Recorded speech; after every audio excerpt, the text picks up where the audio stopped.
मी common man म्हणून जे काम केलं, मी म्हणायचो सीएम म्हणजे चीफ मिनिस्टर नुसतं नाही तर कॉमन मॅन. नरेंद्र मोदीजी, आदरणीय अमित शाह गृहमंत्री, भाजपाचे अध्यक्ष सर्व निर्णय घेतील मुख्यमंत्री पदाबाबतचा, तो मी सांगितलं त्याला पूर्ण शिवसेनेचा पाठिंबा आहे.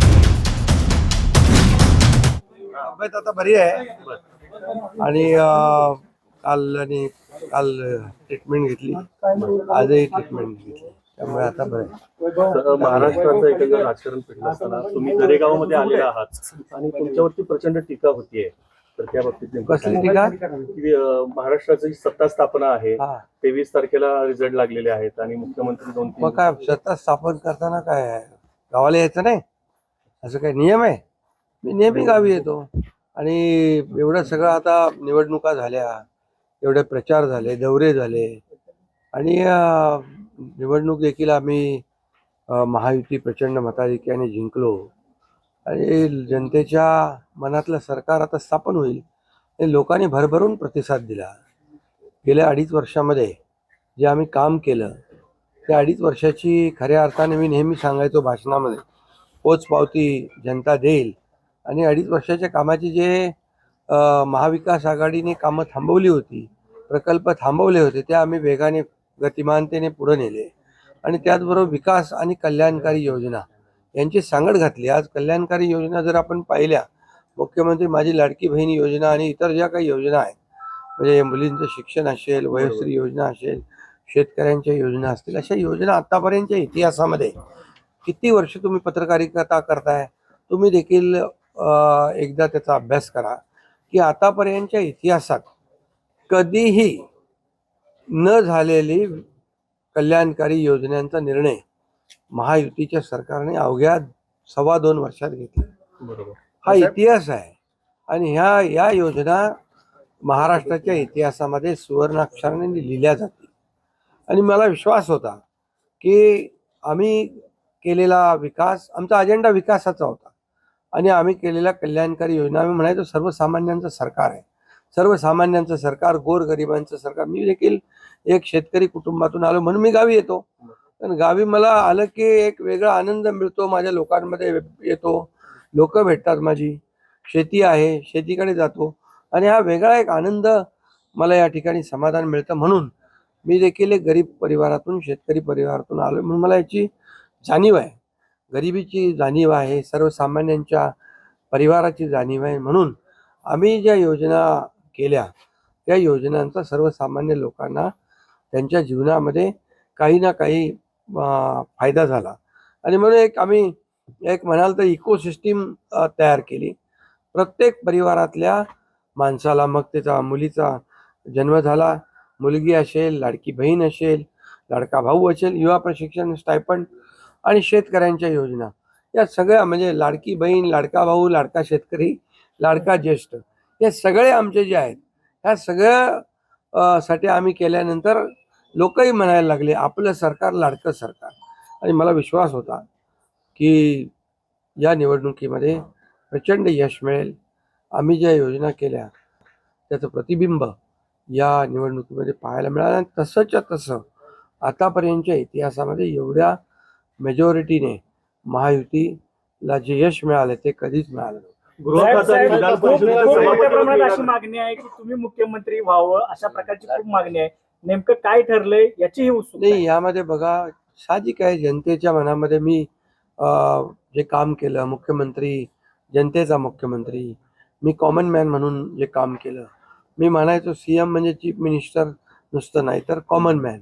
आणि कॉमन मॅन समजून मी काम केल्यामुळे कॉमन मॅनच्या ज्या अडचणी आहेत, दुःख आहेत, ते मी समजून घेऊन सोडवण्याचा प्रयत्न केला. त्यामुळे साहजिक आहे लोकांची भावना. पण आणि त्याबरोबर मुख्यमंत्री म्हणून माझ्या नेतृत्वाखाली निवडणुका झाल्या, माझे दोन्ही उपमुख्यमंत्री सोबत होते, सर्व सहकारी सोबत होते आणि मिळालेले यश हे अतिशय प्रचंड आहे. आणि यामध्ये मी म्हणूनच याच्यामध्ये कोणाचाही संभ्रम नको म्हणून मागच्या आठवड्यामध्ये मी प्रेस कॉन्फरन्स घेतली. आपल्याला माहीत आहे की यामध्ये आदरणीय प्रधानमंत्री नरेंद्र मोदीजी, आदरणीय अमित शाह गृहमंत्री, भाजपाचे अध्यक्ष आणि या सर्व निर्णय घेतील मुख्यमंत्री पदाबाबतचा, तो मी सांगितलं त्याला पूर्ण शिवसेनेचा पाठिंबा आहे, माझा पाठिंबा आहे.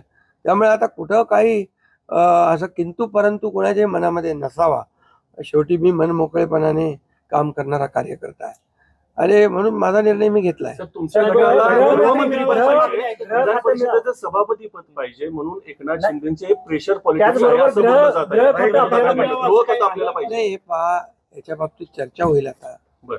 चर्चा होईल, चर्चेमधून बऱ्याचशा काही गोष्टी निघतील, बऱ्याचशा गोष्टी सुटतील आणि त्यामुळे आम्हाला सर्वात महत्त्वाचं म्हणजे आम्हाला जे निवडून दिलेलं आहे लोकांनी, बरोबर. त्या लोकांना ज्या काय आम्ही कमिटमेंट केलेल्या आहेत त्या राज्याच्या विकासाच्या दृष्टीने किंबहुना ज्या आम्ही लोकांची बांधील आहोत ती बांधिलकी आम्हाला जपायची आहे.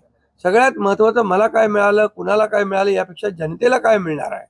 महाराष्ट्रातल्या जनतेने भरभरून मतदान केलेलं आहे, मतांचा वर्षाव केला आहे. आता त्यांना आम्ही आमच्या पद्धतीने जे देण्याचा प्रयत्न होणार आहे. त्यामुळे यामध्ये लोकांच्यासाठी जे करायचं आहे ते आम्ही करणार. उपमुख्यमंत्री पदासाठी श्रीकांत शिंदेचं नाव समोर येते आपल्या गटाकडनं, ही गोष्ट खरी आहे का? नाही बघा, चर्चा अजून सुरू आहे. चर्चा खूप, आता तुम्हीच चर्चा करत असता. तुमच्या चर्चा खूप जास्ती असतात.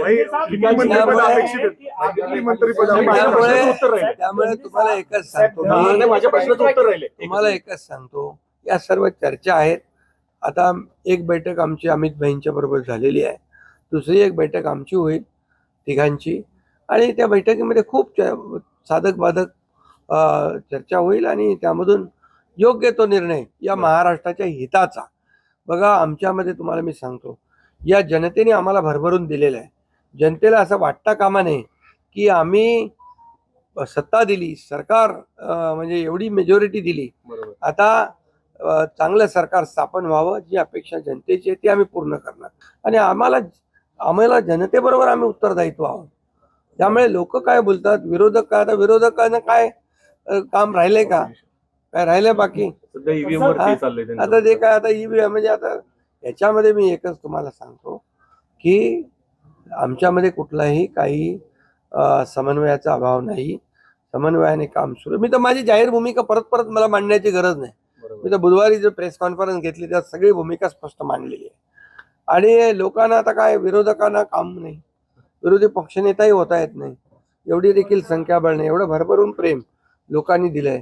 त्यामुळे आता ईव्हीएम आणि या सगळ्या गोष्टींची चर्चा चालू आहे. बघा, झारखंडमध्ये ते जिंकले तेव्हा काही ईव्हीएम चांगलं होतं का?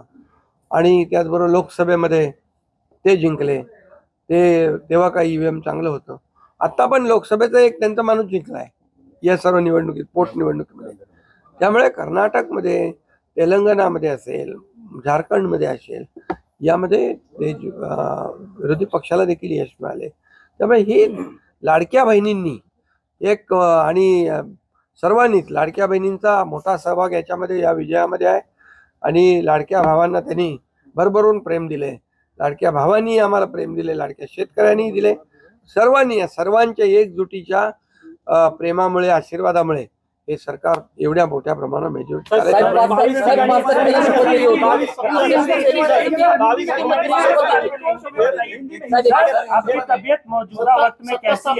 अभी मेरी तबीयत अच्छी है. मैं यहाँ पर आया था रेस्ट करने के लिए. अभी बहुत काफी भागदौड़ हो गई चुनाव में. मैं एक दिन में 8-8, 10-10 सभा ली थी और मैंने कोई अभी तक मेरे 2-2.5 साल के कार्यकाल में छुट्टी बिट्टी कोई मनाता नहीं. मैं यहाँ भी आता हूँ, यहाँ भी जनता दरबार होता है, लोग आते हैं. अभी भी लोग आए हैं मेरे को मिलने काम के बहाने. वो यहाँ आने के बावजूद भी मुझे लोगों से मिलना है, मिलता हूँ मैं लोगों को. और मेरी तबीयत थोड़ी खराब थी, अभी ठीक हूँ. और मुझे एक ही है कि ये सरकार जो है ये जनता की आवाज वाली सरकार है. जनता को जैसे सरकार चाहिए वैसे सरकार मिलेगा. मैंने बुधवार के दिन पूरी तरह मेरी भूमिका स्पष्ट की हुई है. आदरणीय प्रधानमंत्री जी, आदरणीय गृह मंत्री अमित भाई और भारतीय जनता मंत्रालय को लेकर के कोई मांग है कि आप लोग? भारतीय जनता पक्ष के अध्यक्ष नड्डा जी जो मुख्यमंत्री पद के बारे में तय करेंगे उसको मेरा पूरा समर्थन मैंने ऑलरेडी दे दिया है. आप ही कुछ बोलोगे क्या मुझे बात करने? पूरी तरह मैंने मेरा समर्थन दिया है. उसके लिए कोई किंतु परंतु नहीं है और स्पष्टता से मैंने कहा है. मैं पूरी स्पष्टता से मेरी भूमिका व्यक्त करने वाला कार्यकर्ता हूँ। और मैंने जो काम किया है, जो नेतृत्व किया है मैंने और हमारे दोनों उप मुख्यमंत्री और हमारे सहयोगी ने, जो आज तक के, तुम कितने सालों से पत्रकारिता करते हो, जरा खाली थोड़ा याद करो कि आज तक के इतिहास में इतने बड़े 2.5 साल के अंदर इतने बड़े पैमाने पे डेवलपमेंट और इतने बड़े पैमाने पर वेलफेयर स्कीम, जो कल्याणकारी योजना कभी की थी। ये देखो, मैं इतना ही कहूँगा, इतनी योजनाएं 2.5 साल में करने वाली ये ऐतिहासिक सरकार है। तुम कितने सालों से पत्रकारिता करते हो, जरा खाली थोड़ा याद करो कि आज तक के इतिहास में इतने बड़े 2.5 साल के अंदर इतने बड़े पैमाने पे डेवलपमेंट और इतने बड़े पैमाने पर वेलफेयर स्कीम, जो कल्याणकारी योजना कभी की थी। ये देखो, मैं इतना ही कहूँगा, इतनी योजनाएं 2.5 साल में करने वाली ये ऐतिहासिक सरकार है। और ये सुनहरी अक्षरों में लिखा जाएगा, ये भी मैं बताता हूँ, क्योंकि हर घर में कुछ ना कुछ, ये सर्वसामान्य आम आदमी का सरकार है, गरीब का सरकार है, ये हम बोलते थे, वैसे करके दिखाया है। इसलिए 2.5 साल में उन्होंने हमें इतना बड़ा आशीर्वाद दिया है कि पूरी तरह विपक्ष को विपक्ष नेता भी नहीं मिला है। इससे आप पता करो कि ये सरकार ने इतने कम समय में हमने जो काम किया, इसका नतीजा है। और मैंने पूरी तरह कहा है, मोदी जी, अमित भाई जो कहेंगे उसे पूरा हमारा समर्थन है। और निश्चित रूप से अभी मैं एक ही बात कहता हूँ, सरकार स्थापित हो जाएगी, अच्छी तरह से हो जाएगी। कोई किसी में हमारे सभी तीनों दलों में समन्वय है। और हमें क्या मिला और इससे ज्यादा हम जनता को क्या देंगे, महाराष्ट्र को क्या देंगे। अभी हमारी जिम्मेदारी बढ़ गई है, क्योंकि महाराष्ट्र की जनता ने हमें भर भर के दिया है। अभी हमें उनका विकास करना है, ये योजनाएं को आगे बढ़ाना है, इसके पीछे हम काम करेंगे। इतने में जो लैंडमार्क काम सवाल ये उठ रहे हैं सर, अपोजिशन की तरफ से सवाल ये उठ रहे हैं कि तारीख घोषित हो गई है, स्थल घोषित हो गया है, पर सीएम अभी तक घोषित नहीं है। अरे भैया, उनकी कल मीटिंग है ना, विधानमंडल पक्ष की, उनकी मीटिंग है, उसमें तय हो जाएगा। क्यों चिंता करते हो? 5 तारीख तो हुई है, तो आप चिंता मत करो, सब बराबर हो जाएगा। राज्यामध्ये फेरमतमोजणीची मागणी झाली। अरे, हे निवडणूक आयोग बघेल, कोर्ट बघेल, आणि काय आहे, जेव्हा तुम्ही हरता तेव्हा ईव्हीएम खराब आहे, जेव्हा जिंकता तेव्हा ईव्हीएम चांगला आहे, असं कसं काय? तुम्ही एकच भूमिका घ्यायला पाहिजे। झारखंडमध्ये तुम्ही जिंकले, हा, लोकसभेत तुम्ही जिंकले, कर्नाटकमध्ये जिंकले, तेलंगणात जिंकले, तेव्हा का ईव्हीएम चांगली होती? ईव्हीएमच्या बद्दल काही चौकशी करा, काही करा। तुम्हाला सांगतो, या महाराष्ट्रातल्या लाडक्या बहिणींनी भरभरून, लाडक्या भावांनी आणि लाडक्या शेतकऱ्यांनी भरभरून दिलेला आहे।